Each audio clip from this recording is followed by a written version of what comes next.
وہ لوگ خوش قسمت ہیں جن کے پاس یتیم بچے پل رہے ہیں، اس کے بھتیجے پل رہے ہیں، بھانجے پل رہے ہیں، کوئی رشتہ دار کے بچے پل رہے ہیں، یا کسی پڑوسی کے یتیم بچے کا خرچہ اٹھا رہا ہے، وہ خوش نصیب ہے۔ رسول اکرم صلی اللہ علیہ وآلہ وسلم نے فرمایا کہ کسی یتیم کے کفالت کرنے والا، کسی یتیم کو مالی معاونت کرنے والا قیامت کے دن میرے اس طرح قریب ہوگا جیسے یہ 2 انگلیاں قریب ہیں۔ یہ 2 انگلیاں جس طرح قریب ہیں، یتیم کی کفالت کرنے والا، ان کی خیالداری کرنے والا، ان کی مالی معاونت کرنے والا اتنا مجھ سے قریب ہے۔ مصطفیٰ کریم صلی اللہ علیہ وآلہ وسلم نے فرمایا اگر کوئی کسی یتیم کے سر پر شفقت سے ہاتھ پھیرتا ہے،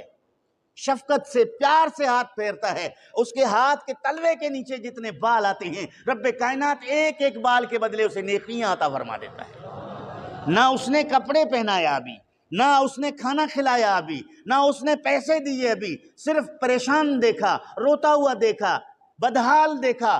اس کے بازو پکڑ کے کھڑا کیا، پیار سے گلے لگایا، اس کے سر پہ ہاتھ پھیرا، بیٹا کوئی مسئلہ نہیں، اللہ رب العالمین بہتر کرے گا، تسلی دی۔ نبی پاک صلی اللہ علیہ وسلم فرماتے ہیں وہ تسلی اور شفقت کے ہاتھ اس کے سر پر پھیرنے کی وجہ سے جتنے بال اس کے ہاتھوں کے نیچے آتے ہیں رب کائنات ایک ایک بال کے بدلے اجر عطا فرما دیتا ہے۔ جب کوئی کسی یتیم کے اوپر ظلم کرتا ہے، وہ یتیم اپنے حق تلفی کی وجہ سے یا ناروا سلوک کی وجہ سے روتا ہے، کسی کے گھر میں پل رہا ہے، ناروا سلوک ہونے کی وجہ سے وہ رو رہا ہے، وہ پریشان اور چلا رہا ہے، رب ذوالجلال باوجود ہے کہ سب کچھ جانتا ہے، جاننے والا رب ذوالجلال جس سے میری اور آپ کا کوئی عمل چھپا ہوا نہیں، ڈھکا ہوا نہیں ہے، وہ رب کائنات فرشتوں سے پوچھتا ہے جاؤ دیکھو اس بچے کو کس نے رلایا ہے جس کے ماں باپ کو میں نے زمین میں دفنا دیا ہے، یعنی میرے حکم سے وہ زمین میں مدفون ہوئے، ان پر موت آ گئی، وہ فوت ہو گئے، اب اس لاوارث بچے کو جو میرے بندے کا بچہ ہے، میرا مخلوق ہے، اسے تکلیف اور اذیت کس نے پہنچائی اور کس کی وجہ سے روتا ہے؟ فرشتے کہتے ہیں الہ العالمین یہ فلاں کا بچہ ہے جس کے ورثاء نے، جس کے لواحقین نے، جن کے کفالت کرنے والے لوگوں نے آج اس سے حسن سلوک نہیں کیا، جس کی وجہ سے یہ دل برداشتہ ہو کے رونے لگا۔ رب کائنات کے سامنے جب یہ باتیں کی جاتی ہیں مصطفیٰ کریم نے فرمایا کہ رب ذوالجلال کا عرش ہلنے لگ جاتا ہے، حرکت میں آ جاتا ہے۔ عزیزان گرامی، جس یتیم کے بچے کے رونے سے عرش الہی کانپ جائے، ہم ان کے مال ہڑپ کرنا چاہتے ہیں، ہم ان کے باپ کی جائیداد کو اپنے نام کرانے کی ہر طرح ممکن کوشش کرتے ہیں، وکلا کو رشوت دے کر کسی طرح وہ اس کو اپنے نام پر ٹرانسفر کرانا چاہتے ہیں، یتیم کے گھر کو اپنے نام پر ٹرانسفر کرانا چاہتے ہیں، یتیم کے دکانوں کو اپنے نام پر ٹرانسفر کرانا چاہتے ہیں، یتیم کے زمینوں کو اپنے نام پر ٹرانسفر کرانا چاہتے ہیں، یتیم کے چوپایوں کو اپنے نام کا کہہ کر بیچ دیتے ہیں۔ تو عزیزان گرامی یہ دنیا ہے، دنیا چند روزہ ہے، اس کے بعد اس کا حساب انتہائی سخت ہے۔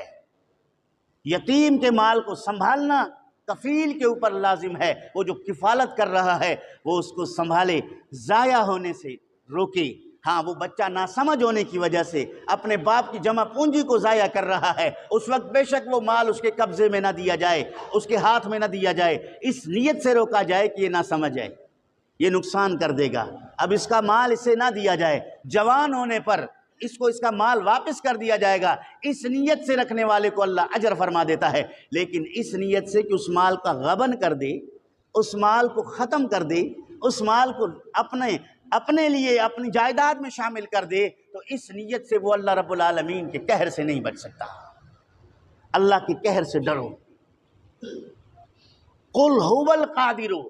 علی ان یبعث علیکم عذابا من فوقکم او من تحت ارجلکم او یلبسکم شیئا۔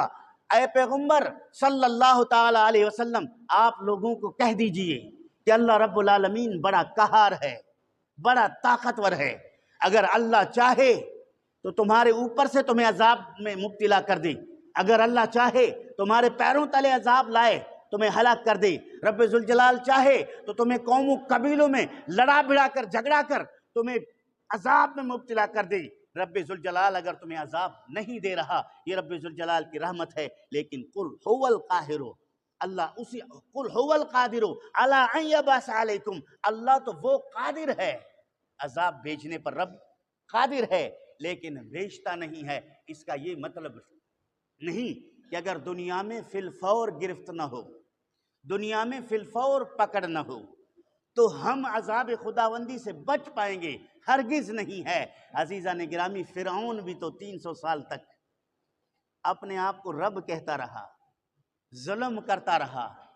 رب ذوالجلال نے ڈھیل دی۔ نمرود نے طویل عرصے تک ربوبیت کا دعویٰ کرتے ہوئے مخلوق خدا پر ظلم کے بازار کو گرم رکھا، رب ذوالجلال نے اس کو ڈھیل دی، لیکن وہ ڈھیل جو ہے ایک دن پکڑ میں آج ان کا نام ہے نہ نشان ہے۔ آج وہ نشان عبرت ہے، آج بھی مصر کے میوزیم میں اس کا ڈھانچہ پڑا ہوا دکھائی دے رہا ہے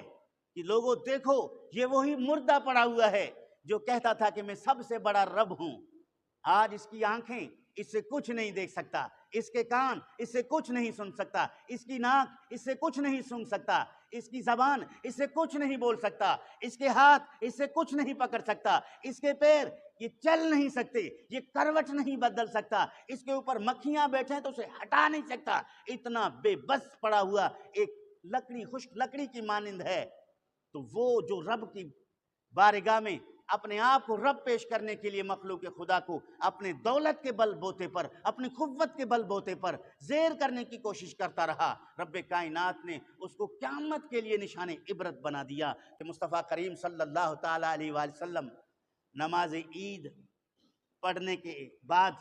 جب اپنے کاشان اقدس کی طرف تشریف لا رہے تھے، راستے میں دیکھا کہ مدینہ شریف کے بچے گلی میں دوڑ رہے ہیں، کھیل رہے ہیں، ادھر کوئی جا رہا ہے، کوئی ادھر جا رہا ہے۔ ان تمام بچوں کے بیچ میں ایک بچہ ہے جس کے چہرے پر گرد و غبار ہے، بال بکھرے ہوئے ہیں، کپڑے پھٹے پرانے ہیں، آنکھوں میں آنسو بھرا ہوا ہے، قطرے اس کے گال سے نیچے ٹپک رہے ہیں۔ رسول کریم کی نظر پڑی، آپ صلی اللہ علیہ وسلم نے وہاں رک کر اس بچے کو بلا کے پوچھا، بیٹا سارے بچوں نے کپڑے پہنے، خوشی سے کھیل رہے ہیں، تو نہ کپڑے پہنا ہے اور نہ خوش ہے، روتا کیوں ہے؟ کہنے لگے اللہ کے محبوب، میرے ابا جان جنگ میں شہید ہو گئے اور کوئی میرے ابا جان کی جائیداد مال وغیرہ کچھ نہیں، آج ان حالات میں ہیں کہ مجھے کوئی کپڑے دلانے والا نہیں، مجھے کوئی میرے اخراجات پہنچانے والا نہیں، اس وجہ سے میں دیکھ رہا تھا کہ یہ بچے آج بڑے حشاش بشاش ہیں، مجھے میرے والد کی یاد آ گئی کہ میرے ابا جان ہوتے تو آج میں بھی کپڑے پہن کر ان کے ساتھ اسی طرح خوش ہوتا، تو اس وجہ سے میرے آنکھوں سے آنسو آ گئے۔ رسول کریم صلی اللہ علیہ وسلم آپ دیدہ ہو گئے، آپ صلی اللہ علیہ وسلم نے اس بچے کو اٹھایا، کتنا خوش نصیب ہے جس کو محبوب خدا اٹھا رہے ہیں، اٹھا کر اپنے گھر لے آئے، ان کے نہلانے کا انتظام فرمایا، ان کو کپڑے پہنوائے، ان کے بال سنوار کے مصطفیٰ کریم نے فرمایا آج کے بعد تو میرا بیٹا ہے، جب بھی تجھے کسی چیز کی ضرورت ہو بلا جھجک میرے پاس آیا کرے، میں پورا کرتا ہوں۔ اس موقع پر رسول اکرم صلی اللہ علیہ وسلم نے یتیم کی کفالت پہ بڑا زور دیا۔ تو عزیزان گرامی، آج بھی ہم اپنے آس پاس دیکھیں، اپنے پڑوس میں دیکھیں، کہیں کوئی بیوہ تنگ دستی کی وجہ سے رو تو نہیں رہی، کہیں یتیم بچے تنگ دستی کی وجہ سے گوشہ نشین ہو کر پریشان تو نہیں ہیں۔ تو عزیزان گرامی، جب اللہ نے مال لیا ہے تو ان کی خدمت کرنا بھی لازمی ہے۔ تو آج عید کے دن ہم اپنے لیے، اپنے بچوں کے لیے ہر طرح کی ان کی فرمائشیں پوری کرتے ہیں۔ اگر اللہ کی رضا کے لیے اللہ کی مخلوق کی خدمت کریں گے تو یہ اللہ رب العالمین کا ہم پر بڑا انعام ہوگا۔ یہ اللہ رب العالمین کی نعمتوں میں سے بڑی نعمت ہے جس کو اللہ تعالیٰ توفیق